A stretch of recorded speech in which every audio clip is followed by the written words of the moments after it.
What's going on, people? Welcome to United View. Apologies for the 10-minute delay. Do you know what? I'm going through the chat and people were going through the reasons. And I'm with you lot. I want to blame KG. We're just going to do that. Me and him, I've got some stuff to do later on, actually. So he is here. I'm just going to blame him. He changed the passwords. He changed the logins and he did something wrong. I don't know what, but I'm just going to blame him because it's nice to blame him because he annoys me. So, yeah, shout out to KG. Get onto him on social media or whatever and say, why did you make Flex late? It's your fault. Anyway, we've got loads to get into today. Welcome to the United View. First of all, let's hit up the comments. Let's make sure we know where everyone's watching from. Let's do the roll call, stuff like that. I've kind of stopped with the weather now. I was under the weather, as you lot know, with coronavirus. And I think the weather thing is kind of done. But I do like to let everyone log in, tell me where you're watching from as well. We've got to talk about POGBA today. We've got to talk about TCHOUAMENI today. And most importantly, we have to talk about reports that was kind of breaking just before we went live. So maybe that was a good reason why we was a little bit delayed. Updates from Samuel Luckhurst and Laurie Whitwell from The Athletic talking about no more Manchester United signings. A little bit of an update on Kieran Trippier as well. So there's so much to get into. Dylan O'Shea, first of all, says, hey, Flex, how are you? KG going to say, well, the way that the account was set up, says Woomin. Big shout out from Melbourne. We've got Gothenburg in Sweden in the house. Shalil, big up Flex, looking nice and slick, watching from New Zealand. We've got Australia, Trinidad and Tobago from Ray and Lee, and watching from Malaysia, says big up Flex, says Trevor, and he says big up Flex as well. Yo, Flex, watching from Sweden. What do you think Elanga could make the squad now that he's back in training, says Haas. We'll talk a little bit about Elanga later on. I do think he's probably going to get a loan, but we will have to see. KG has come through with the £2 again, and he's outside somewhere as well. So he sent a super chat from the CAF or wherever he is, which is local where we are now, and says, I'm innocent. I don't believe you. You lie. You talk shit. Everyone knows that. Everyone in the comments knows that. So if I say that the reason why we were late was because of you, and the people in the chat said the reason why I was late was because of you before we even started, then that means that's the reason. You're not innocent, yeah? Anyway, let's move on with the show.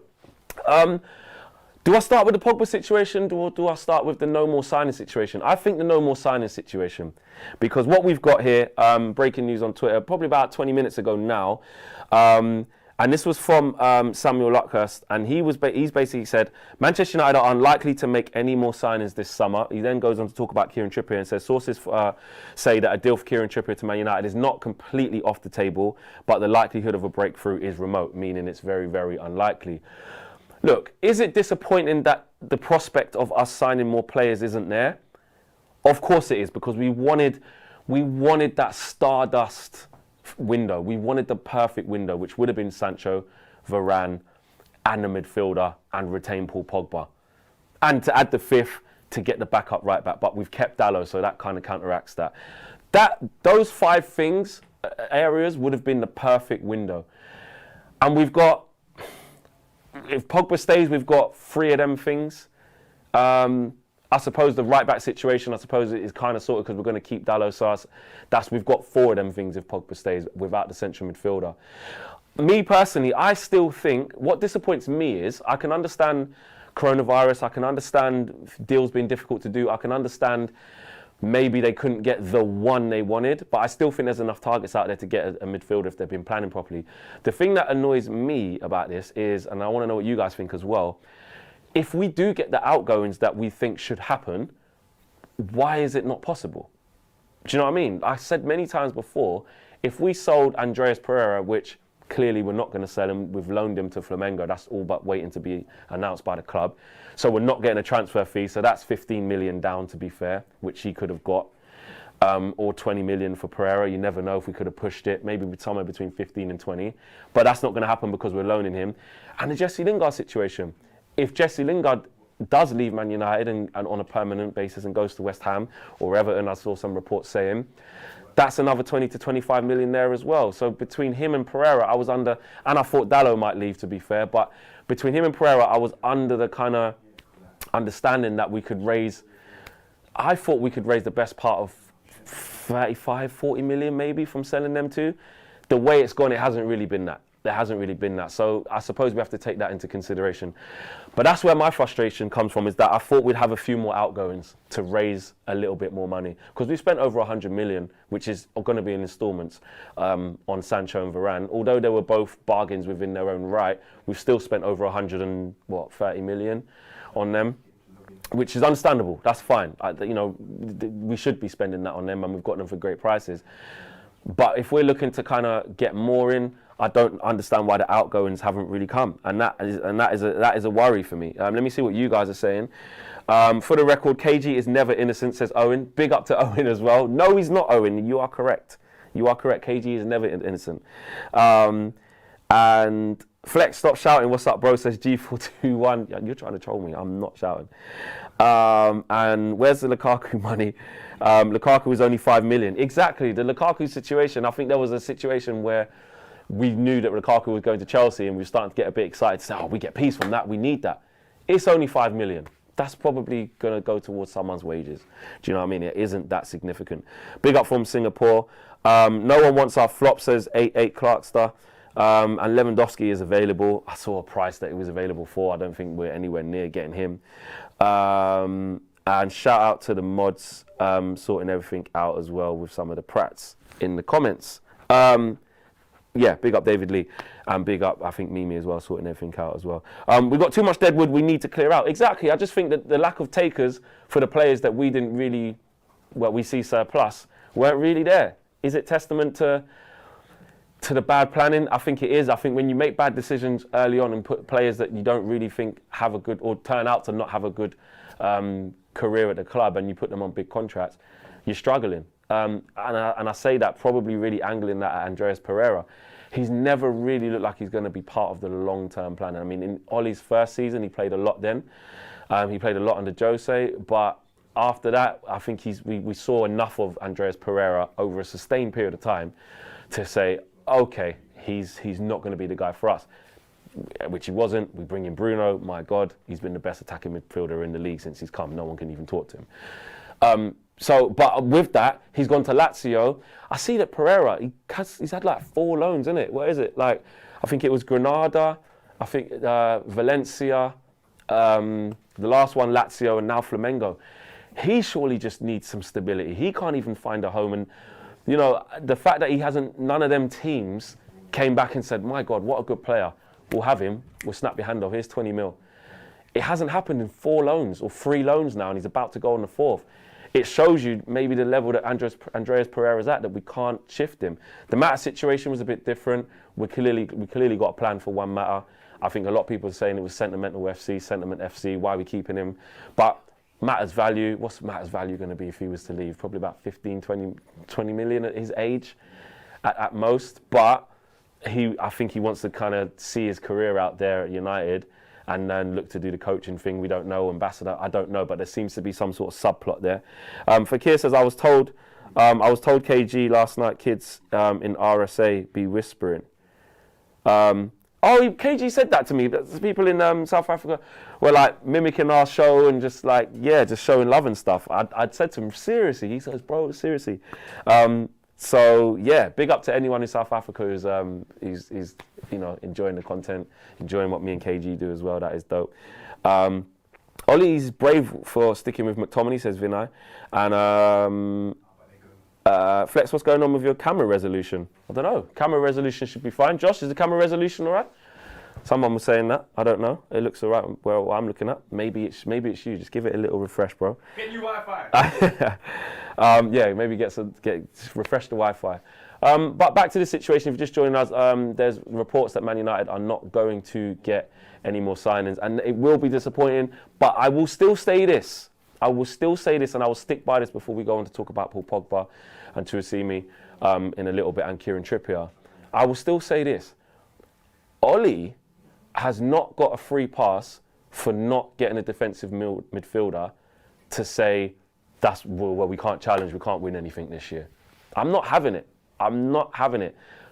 Of course, we need that defensive midfielder to be holistically there, to be completely kind of, double down, signed, sealed, delivered, the team is ready. We need that defensive midfielder eventually. But you can't tell me with the players that we've got there, and the homage that you've got to pay to Ollie to creating a good feeling, even though we finished off last season not good with not winning the Europa League. The renewed optimism with Sancho and Varane being brought in, Rashford finally getting his rest. We'll talk a little bit about him because there was a little update on how he's doing in his recovery. You know, Cavani's still staying for another year. He's getting himself back to fitness. You can't tell me there isn't enough there to challenge. I just won't accept that. Me personally, what do you guys think? Do you guys think we're capable of winning the league this year? Because I think our aspiration should be to win it. Why not? Why not? Just because of the one situation with the central midfielder. Well, at the end of the day, without that central midfielder, we got second last year. Without Varane and Sancho as well, we got second last year. And our record against the teams that we're kind of going to be vying for, i.e. Liverpool, i.e. Chelsea, i.e. Manchester City, is the most realistic ones to say this year to go for the title, along with us. Our record against them teams have been good. It's just our consistency in the other games, which, if they get their act together, why can't they? Why can't they? Let me see what you guys are saying. Not without a DM, says Kevon Flex. 50-50, says Simon. Kazeen says, yes, sir, 21 is coming. Benny C says, yes, 21 and 22. RDX 200 says, no. Beats Production CYM says, capable, but we should have a DM as well. And Special K ZA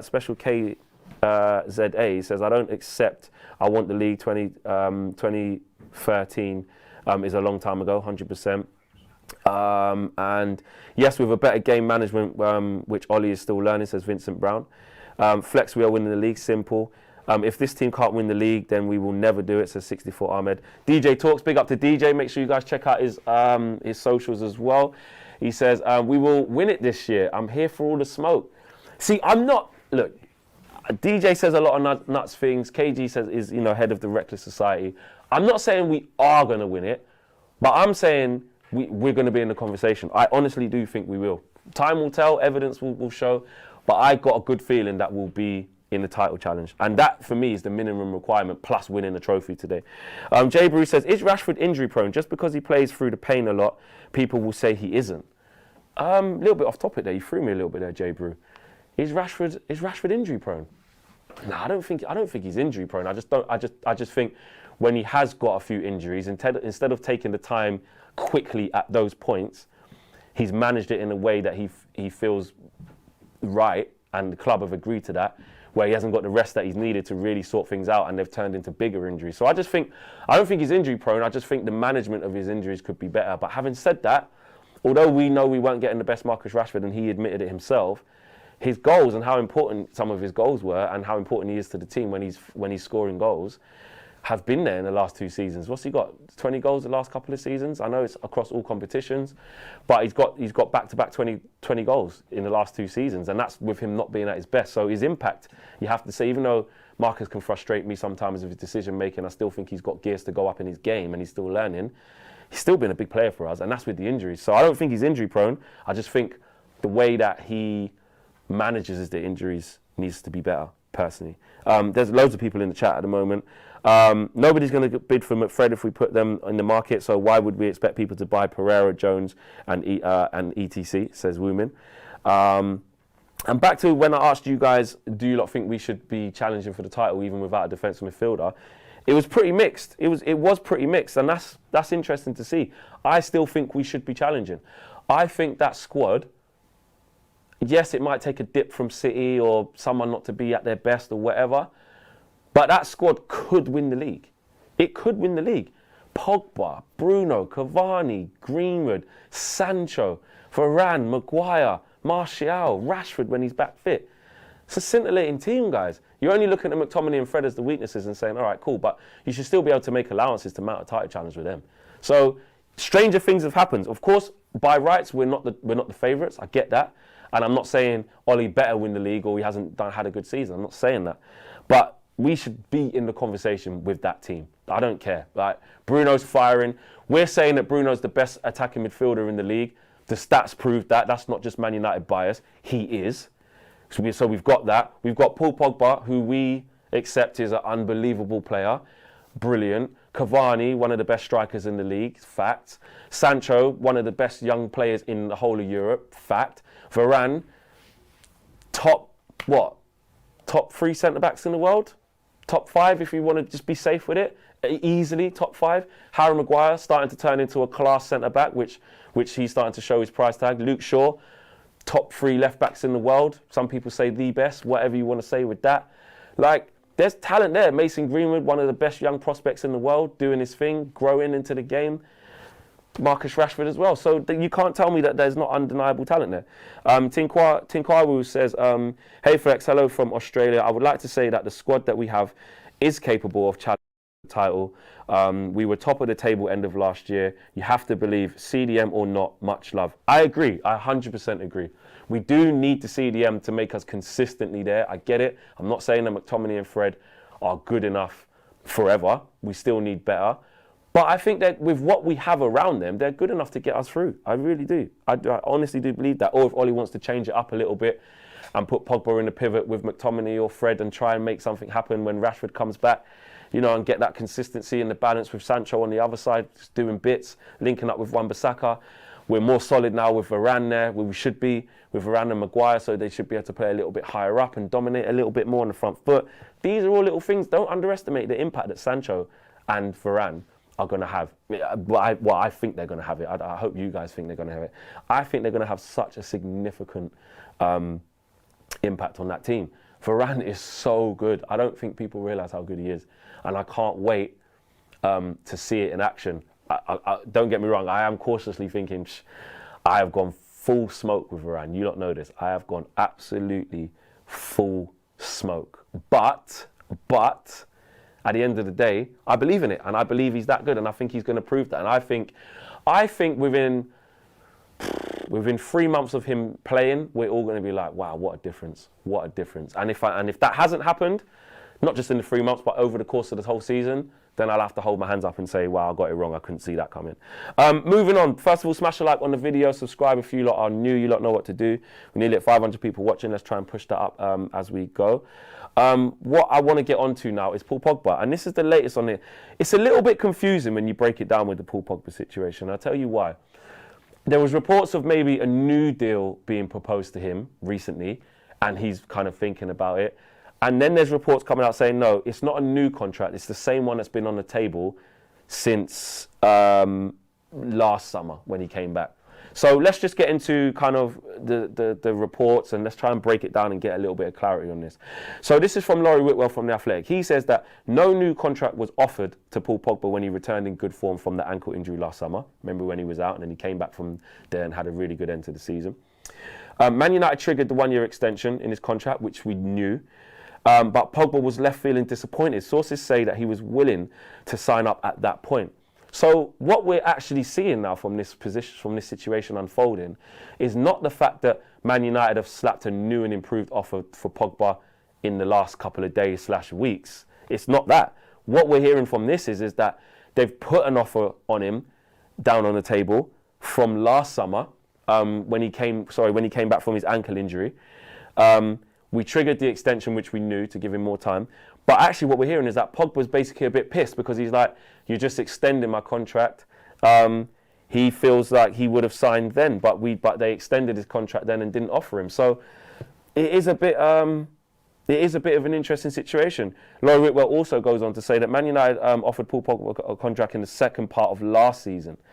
But Pogba is yet to respond to that proposal. Sources believe that the offer was as much as 400k a week, making Pogba the highest paid player at the club. The deal remains on the table. So let's just stick with the facts of what we're seeing from the outlets. There's only been one offer. There's only been one offer, and that offer came in the second part of last season. So remember when Pogba was out with that ankle injury, and then he came back and he scored against West Ham, he scored against Burnley, he scored against Fulham outside the box, left foot. And he was just having a real good time. He came back in and was doing all right. And his form towards the end of the season was actually quite good. And he was getting a lot of joy on the left-hand side. In that time, but what we're basically learning is that Man United offered him then. Since then, there's not been another offer. So I think where I got a little bit confused was that I thought that Paul Pogba got a new and improved offer in the matter of the last sort of 48 hours, last week, the last month, whatever, but recently. But what we are seeing, and Fabrizio Romano backs this up as well, is that the dialogue and the conversation has been open, and Man United have been hopeful since forever that Paul Pogba will sign, but he's kind of keeping his cards close to his chest, assessing his options. And a little bit of a positive as well is that I did read is that Paul Pogba now sees Manchester United as building in the right direction. I'm trying to look for that quote to see if I can get it for you, which I can't get right now. But there was a report saying that basically Paul Pogba now sees Man United as going in the right direction. Like I said yesterday, I think on the show with DJ, I think Rio said it right. Paul Pogba's keeping his cards to his chest. He's seeing what direction we're going to get to. He's seeing which direction we're going to go in the early stages of the season. So I think we're going to get towards October, November, more so November. It's just what I'm predicting, and we'll be doing well. And then Pogba will go, you know what, this is actually doing all right, and then he might sign. I think that's what's going to happen. He's got the right to just let it wait out and then leave on the free next year. Maybe there's going to be an offer on the table from January from someone, probably PSG, who was saying, right, you've only got 6 months left on your deal. Here's 600k a week. Here's 600k euros a week that you can sign now, pre-contract, on the table, and then he's got a decision to make. So, we'll have to see how this one plays out. But the facts is that there isn't a new and improved offer. Man United have still got the same offer on the table that has been there since the start. Yeah, that's what we're seeing. Vinay says McTominay is improving so much. He's become better at passing, interceptions, and tactically. He has energy. He's fierce. He trusts him. He might just be what we need. KG was onto this, and we did this on the Sunday show. We spoke a little bit about McTominay in an honest, open way, and kind of looked at all the opinions on him. And I think he is improving. I think he's still limited in certain parts of his game. I will agree with that. He's still limited in certain parts of his game. But what I would say is that he is getting better. He is getting better. I think that there is a space for McTominay to keep growing and keep maturing. What I do like about his game is those things that you just said in that super chat there, about his physicality, his aggression, his willingness to be energetic and run with the ball. He is getting better at distribution, but I still don't think he's there yet, which is why we need that player to come in and do that. Vior says, play McTominay with Fred against teams that push up, and play Van der Beek and Matic against a low block. And V33, thanks for super chat, says, Flex, the bottom line is McTominay in the Carrick holding role, get the team geared up, get the team in that geared in that setup, 450k max for Pogba, and focus on getting rid of the deadwood. This is not rocket science. What's wrong with the board? Very straight to the point there from V33. What I will say about that is Paul Pogba, 450k a week. At the end of the day, it's not our money. I'm not one of these fans that's like, oh, how are you going to give him this much? How are you going to give him that much? We're moaning at the Glazers for taking too much money out of the club, taking dividends out and not reinvesting it into the squad. I'm never going to see the money that's made from Manchester United. I'm not going to see it. It's not my money. It's not your money. But what I do want to see it happen is use that money to put into the squad. If that means you have to pay a little bit over the odds for this player, if that means you have to give this player a bigger contract and pay him this, pay him. It's for the players that are worth it and the players that are actually having an impact on what we're trying to build. And Paul Pogba was one of them. If when it comes to renegotiating Bruno's thing, you then want to make him the highest paid Pogba over Pogba, do it. I don't care.